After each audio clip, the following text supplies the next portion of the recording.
India and Pakistan share a complex and often fraught history, marked by a series of conflicts and uneasy truces. Since gaining independence in 1947, the two nations have fought numerous wars and experienced countless skirmishes, each leaving a lasting impact on their relationship. This history of conflict has unfortunately led to a deep-seated mistrust between the two countries and their people, making reconciliation a challenging task. Sadly, this mistrust is often reflected and exacerbated by the media on both sides, which tends to sensationalize events to capture attention. The media plays a powerful role in shaping public perception, often influencing how people view their neighbors across the border. In the context of India-Pakistan relations, this power is often misused, leading to further division and hostility.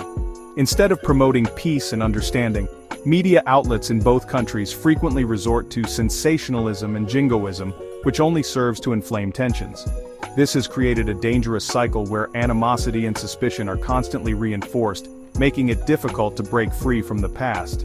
The escalation of tensions between India and Pakistan is a serious concern for the entire region, as it threatens regional stability and peace. The involvement of nuclear weapons adds another layer of complexity and risk, making the stakes even higher. It is crucial for both nations to engage in dialogue and work towards a peaceful resolution, despite the many challenges they face. However, the path to peace is paved with obstacles, requiring patience, understanding, and a genuine commitment to change. One major obstacle is the spread of misinformation and propaganda, often fueled by media outlets more interested in ratings than truth, which further complicates efforts for peace. The media, in both India and Pakistan, often acts as a weapon, further inflaming tensions between the two nations. News channels and newspapers frequently prioritize sensationalized stories that demonize the other side, while downplaying or ignoring any attempts at peacemaking or reconciliation. This tendency to prioritize sensationalism over factual reporting has created an environment of fear and mistrust. It has also made it increasingly difficult for ordinary citizens to distinguish between truth and propaganda. The consequences of this media-driven animosity are far-reaching. It fuels prejudice and hatred, making it harder for people on both sides to see each other as human beings deserving of empathy and respect. This ultimately makes peaceful coexistence a distant dream. The internet and social media have further compounded this problem. The rapid spread of misinformation and fake news online has made it even harder to discern truth from falsehood. Indian media has at times been guilty of spreading false and inflammatory information about Pakistan. This has been a recurring issue that has significantly impacted the relationship between the two neighboring countries. For instance, in the wake of the 2019 Pulwama attack, several Indian news channels ran unverified reports blaming Pakistan for the attack, even before any official investigation had been conducted. These premature accusations were based on speculation rather than concrete evidence. This rush to judgment, fueled by a desire for sensational headlines, only served to further inflame tensions between the two countries. The media's role in such situations should be to provide accurate and balanced reporting, not to stoke the flames of conflict. It is crucial for journalists to maintain their objectivity and refrain from publishing unverified information that could potentially escalate an already volatile situation. Responsible journalism is key to fostering peace and understanding between nations. Another example of Indian media propagating false information is the frequent exaggeration of the threat posed by Pakistan. This kind of reporting often lacks nuance and fails to consider the broader context of the issues at hand. Some news channels consistently portray Pakistan as an existential threat to India, thereby creating an atmosphere of fear and paranoia. This narrative is not only misleading but also dangerous, as it can lead to increased hostility and mistrust. This constant fear-mongering makes it difficult for any meaningful dialogue or reconciliation to take place between the two countries. The media has a responsibility to promote peace and understanding, rather than division and fear. It is essential for the media to present a balanced and nuanced view of the situation, rather than resorting to hyperbole and fear-mongering. By doing so, they can help pave the way for a more peaceful and cooperative future between India and Pakistan. Pakistani media too has played a significant role in escalating tensions between the two nations. Following the revocation of Article 370 in Indian-administered Kashmir, Many Pakistani news channels engaged in a barrage of anti-India rhetoric, often resorting to unsubstantiated claims and conspiracy theories. These channels have been accused of spreading misinformation and creating a narrative that fuels public anger and distrust. While it is understandable that Pakistan would have concerns about the situation in Kashmir, resorting to unverified claims and inflammatory language is counterproductive. Such actions only serve to inflame passions and make diplomatic dialogue more difficult. It only serves to further alienate the two sides and make finding a peaceful resolution to the Kashmir issue even more challenging. The media's role should be to bridge gaps, not widen them. Additionally, Pakistani media frequently downplays or ignores human rights violations within its own borders, while highlighting those occurring in India. This selective reporting creates a skewed perception and fails to address the issues at home. This selective outrage undermines Pakistan's credibility on the international stage and hinders its ability to effectively advocate for the rights of Kashmiris. A balanced approach would lend more weight to their arguments.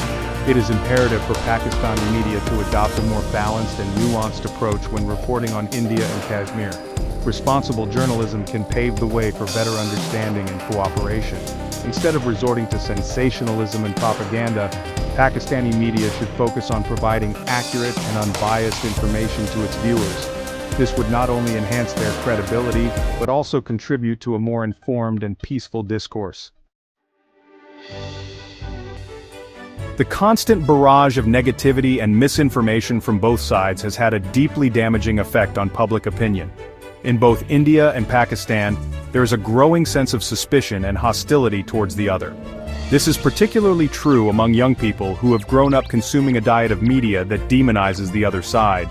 This atmosphere of distrust makes it incredibly difficult to build bridges and foster any kind of meaningful people-to-people contact. The media's role in perpetuating this climate of hostility cannot be overstated. Instead of acting as a bridge between the two countries, the media has often served as a wall, reinforcing existing prejudices and making it even more difficult to achieve lasting peace. This poisoning of public opinion has real-world consequences. It makes it easier for politicians on both sides to resort to jingoistic rhetoric and pursue hardline policies that only serve to further escalate tensions. Section 6. International implications. The India-Pakistan conflict is not just a regional issue, it has significant international implications. The involvement of two nuclear-armed states makes it a matter of global concern. The international community has a vested interest in seeing a peaceful resolution to the conflict. However, the constant media-fueled tensions make it much harder for the international community to play a constructive role. The animosity generated by the media often spills over into international forums, making it difficult for India and Pakistan to engage in meaningful dialogue on other important issues. The negative portrayal of India and Pakistan in each other's media also makes it harder for other countries to engage with them. The fear of being caught in the crossfire of a media war makes many countries hesitant to take a strong stance on the Kashmir issue or other contentious matters. Section 7. The importance of media responsibility. It is high time that the media in both India and Pakistan recognize its role in perpetuating this cycle of hate and mistrust. Journalists have a responsibility to report the truth accurately and impartially, even when it is difficult. Instead of pandering to the lowest common denominator and resorting to sensationalism, the media must strive to promote peace and understanding. This requires a fundamental shift in mindset, moving away from a zero-sum mentality to one that recognizes the shared humanity of people on both sides of the border. Media organizations have a duty to promote peace and understanding. This includes fact-checking information, providing balanced reporting, and avoiding sensationalism. Section 8. The need for critical consumption. While the media has a crucial role to play in diffusing tensions, it is equally important for citizens on both sides to be critical consumers of information. Blindly accepting everything served up by the media without questioning its veracity is a recipe for disaster. Citizens must be willing to challenge their own biases and seek out diverse perspectives. The internet, for all its flaws, provides a platform for alternative voices and critical viewpoints. It is up to individuals to make use of these platforms to stay informed and break free from the echo chambers created by traditional media. Education also plays a vital role in fostering critical thinking. Individuals need to be equipped with the tools to identify fake news, understand propaganda techniques, and evaluate information from a variety of sources. Section 9. Towards a future of peace. The path to peace between India and Pakistan is long and arduous. It requires a concerted effort from both governments, civil society, and crucially, the media. By choosing to prioritize truth, accuracy, and responsibility, the media can play a transformative role in shaping public opinion and paving the way for a brighter future. The alternative is a continuation of the current status quo, a never-ending cycle of animosity and mistrust that benefits no one. It is time for the media to reclaim its role as a force for good, a catalyst for peace, and a champion of truth.